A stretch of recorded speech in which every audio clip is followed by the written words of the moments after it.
हाँ तो नमस्कार दोस्तों, मैं आकाश शर्मा स्वागत करता हूँ आप सभी का हमारे YouTube channel Sharma ji classes में।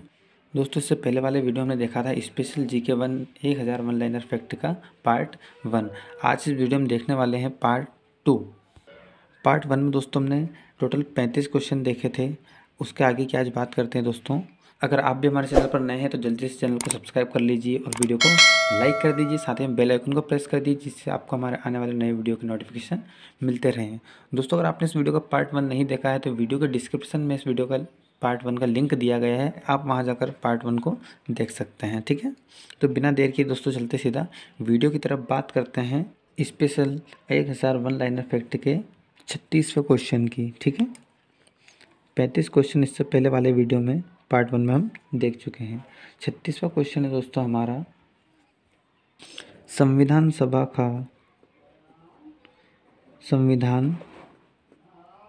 का स्थायी अध्यक्ष कौन था? संविधान सभा का स्थायी अध्यक्ष कौन था? ये थे दोस्तों डॉक्टर राजेंद्र प्रसाद। डॉक्टर राजेंद्र प्रसाद। ठीक है, अगला देखते हैं दोस्तों, जय जवान जय किसान का नारा किसने दिया? जय जवान जय किसान नारा दिया, किसने दिया था दोस्तों ये नारा? यह नारा दिया था लाल बहादुर शास्त्री जी ने। लाल बहादुर शास्त्री। ठीक है दोस्तों, इसके बाद बात करते हैं 38वां प्रश्न हमारा, संविधान सभा की प्रारूप समिति के संविधान सभा की प्रारूप समिति के अध्यक्ष कौन थे? ठीक है, संविधान सभा की प्रारूप समिति के अध्यक्ष थे दोस्तों डॉक्टर भीमराव अंबेडकर। डॉक्टर भीमराव अंबेडकर। ठीक है, अगला है हमारा 39वां। दोस्तों अगर आपको किसी प्रश्न का आंसर पता है तो मैं प्रश्न रिपीट करता हूँ, इतनी देर में आप उसका आंसर कमेंट कर सकते हैं। ठीक है, बात करते हैं विश्व रेड क्रॉस दिवस कब मनाया जाता है? विश्व रेड क्रॉस दिवस मनाया जाता है, कब मनाया जाता है दोस्तों विश्व रेड क्रॉस दिवस? ये मनाया जाता है 8 मई को। ठीक है, 8 मई विश्व रेड क्रॉस दिवस। इसके बाद देखेंगे दोस्तों, सूर्योदय का देश। सूर्योदय का देश किसे कहा जाता है? कौन से देश को कहा जाता है दोस्तों? सूर्योदय का देश कहा जाता है जापान को। ठीक है, क्या कहा जाता है? सूर्योदय का देश। बात करते हैं आगे, अंतर्राष्ट्रीय महिला दिवस कब मनाया जाता है? अंतर्राष्ट्रीय महिला दिवस मनाया जाता है, कब मनाया जाता है दोस्तों? अंतर्राष्ट्रीय महिला दिवस मनाया जाता है 8 मार्च को। ठीक है, आगे चलते हैं दोस्तों, देखते हैं 42वां कंटेंट हमारा, क्षेत्रफल की दृष्टि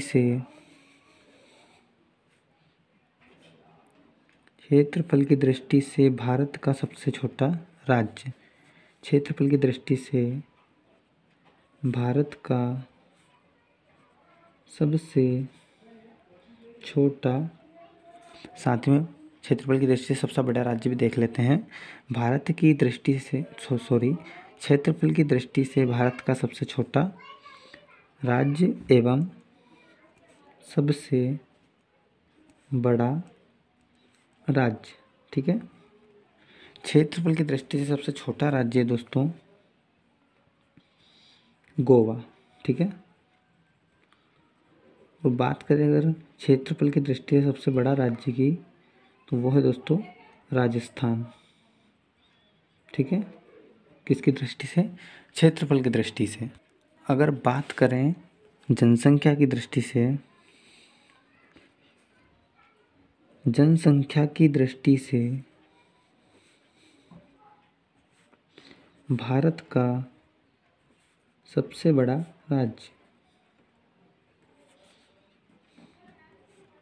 तो दोस्तों जनसंख्या की दृष्टि से भारत का सबसे बड़ा राज्य कौन सा है?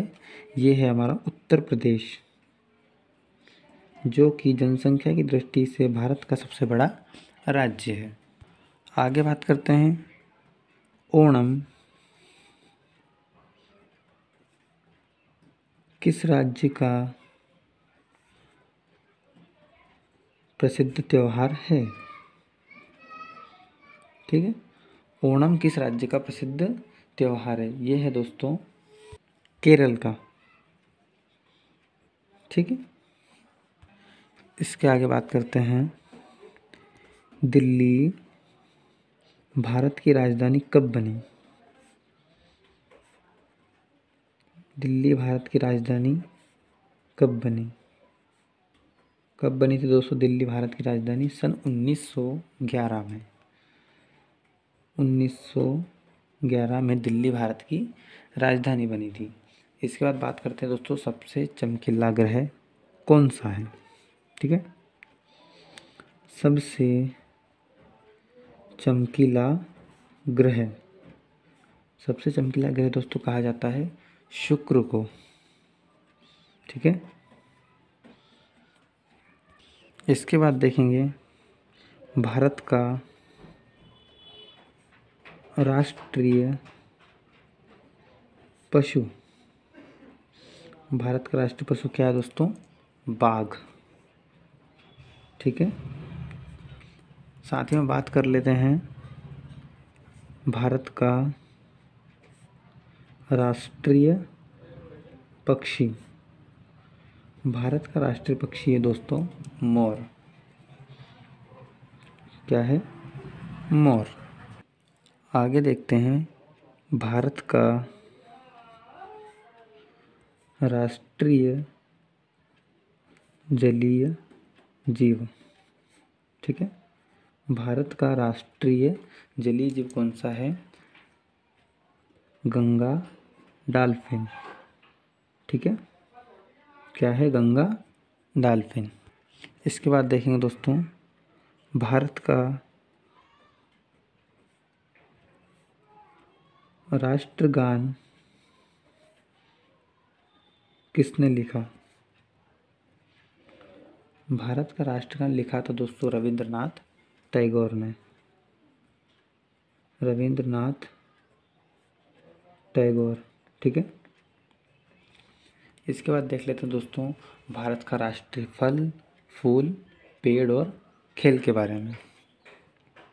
अगला है हमारा भारत का राष्ट्रीय फल कौन सा है? ठीक है, भारत का राष्ट्रीय फल है दोस्तों आम। राष्ट्रीय फल के बाद दोस्तों बात करेंगे भारत का राष्ट्रीय पुष्प। ठीक है, भारत का राष्ट्रीय पुष्प या फूल कौन सा है दोस्तों? कमल। ठीक, राष्ट्रीय पुष्प के बाद देखते हैं राष्ट्रीय खेल। भारत का राष्ट्रीय खेल, भारत का राष्ट्रीय खेल है दोस्तों हॉकी। ठीक है, क्या है भारत का राष्ट्रीय खेल? हॉकी। एक और कंटेंट देखते हैं भारत का राष्ट्रीय पेड़। भारत का राष्ट्रीय पेड़ या वृक्ष कौन सा है दोस्तों? ये है हमारा बरगद। ठीक है, इसके बाद देखते हैं दोस्तों बहुत ही इम्पोर्टेंट कंटेंट जो कि कई बार एग्जाम में पूछा गया है और कई बार इस प्रश्न को घुमा भी दिया जाता है। आइए देख लेते हैं भारत के राष्ट्रीय ध्वज की लंबाई एवं चौड़ाई का अनुपात। जो हमारा तिरंगा झंडा होता है दोस्तों, राष्ट्रीय ध्वज जिसे कहते हैं, उसकी लंबाई एवं चौड़ाई का अनुपात क्या है? उसकी लंबाई एवं चौड़ाई का अनुपात है दोस्तों 3:2। लेकिन एग्ज़ाम में क्या किया जाता है, इस प्रश्न को घुमा दिया जाता है कि भारत के राष्ट्रीय ध्वज की चौड़ाई एवं लंबाई का अनुपात बताइए। तो फिर अगर चौड़ाई और लंबाई पूछा है तो अनुपात क्या होगा? 2:3। अगर पूछा है कि लंबाई एवं चौड़ाई का अनुपात तो क्या होगा? 3:2। ध्यान रखना है प्रश्न में पहले क्या दिया गया है, पहले लंबाई दी है या चौड़ाई दी है, ठीक है। उस हिसाब से आपको आंसर टिक करना है। इसके बाद देखेंगे भारत का राष्ट्रीय गीत। भारत का राष्ट्रीय गीत कौन सा है दोस्तों? भारत का राष्ट्रीय गीत है दोस्तों वंदे मातरम। वंदे मातरम, ठीक है। राष्ट्रीय गीत के बाद दोस्तों बात कर लेते हैं कौन सा कंटेंट हमारा 57वां, ठीक है। भारत का राष्ट्रीय गान। भारत का राष्ट्रीय गान कौन सा है दोस्तों? जन गण मन। जन गण मन, ठीक है। भारत का जो राष्ट्रीय गीत है उसके रचयिता कौन है उसके बारे में देख लेते हैं। वंदे मातरम जो भारत का राष्ट्रीय गीत है, वंदे मातरम राष्ट्रगीत के रचयिता, ठीक है। रचयिता कौन है इसके? बंकिम चंद्र जी चट्टोपाध्याय। बंकिम चंद्र जी चट्टोपाध्याय, ठीक है, या बंकिम चंद्र जी चटर्जी, ठीक है, दोनों नाम हो सकते हैं। इसके बाद देखेंगे दोस्तों महात्मा गांधी को सर्वप्रथम राष्ट्रपिता किसने कहा? महात्मा गांधी को सर्वप्रथम राष्ट्रपिता किसने कहा? महात्मा गांधी को सर्वप्रथम राष्ट्रपिता कहा था दोस्तों सुभाष चंद्र बोस ने, ठीक है। नेताजी सुभाष चंद्र बोस, ठीक है। इसके बाद देखेंगे भारत का राष्ट्रीय पंचांग। भारत का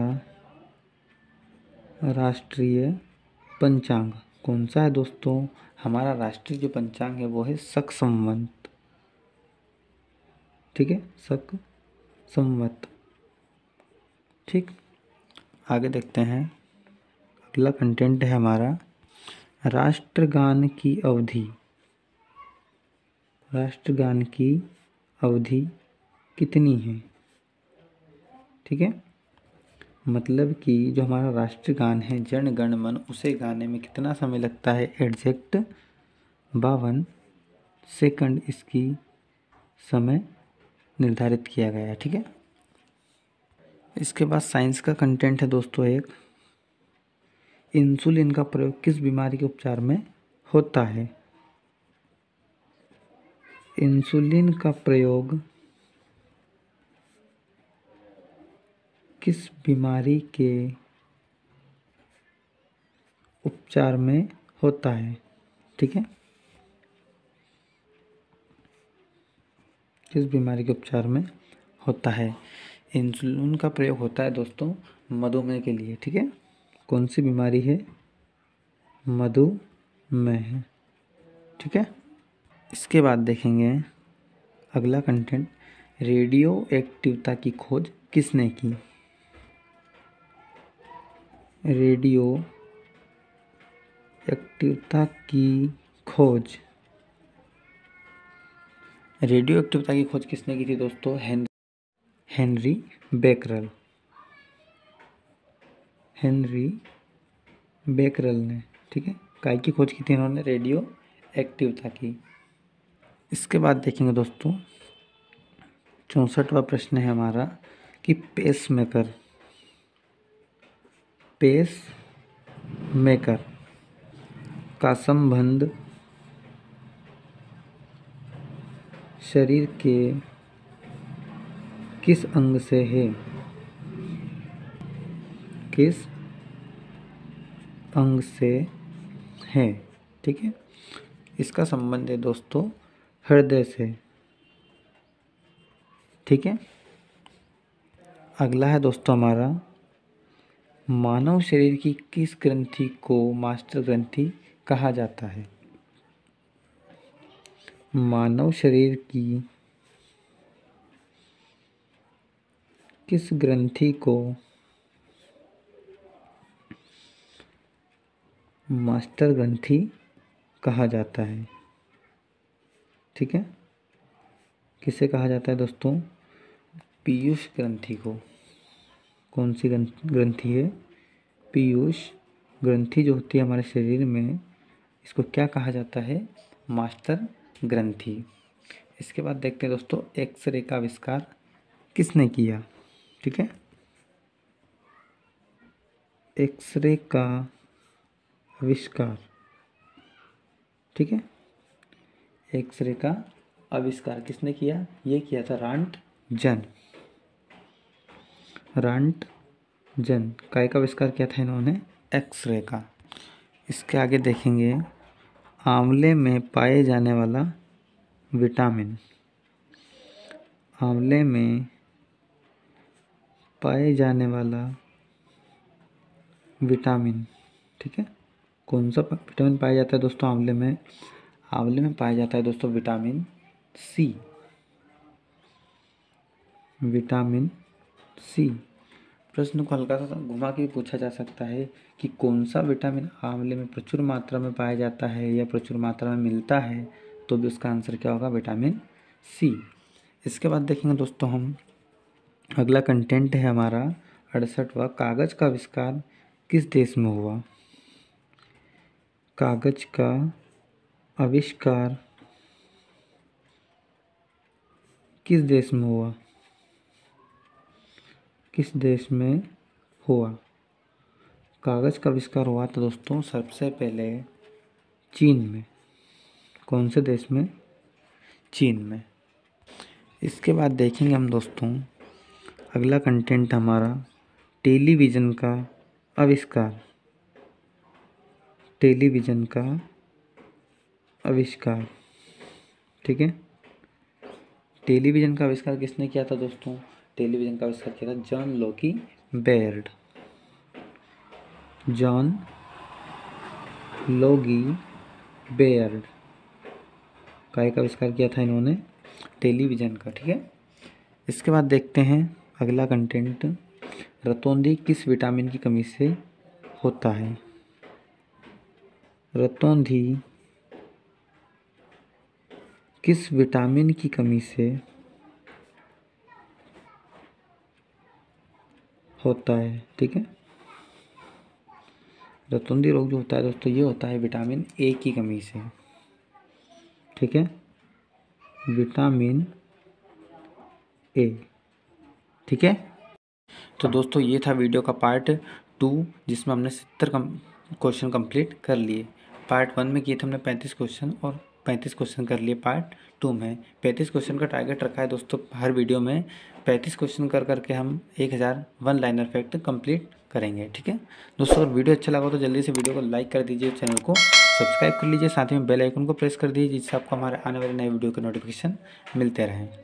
और अगर आप हमारे व्हाट्सएप ग्रुप से ऐड होना चाहते हैं तो डिस्प्ले पर मेरा व्हाट्सएप नंबर दिया गया है, आप उस पर ज्वाइन लिखकर मैसेज सेंड कर सकते हैं, आपको हमारे व्हाट्सएप ग्रुप से ऐड कर दिया जाएगा। धन्यवाद।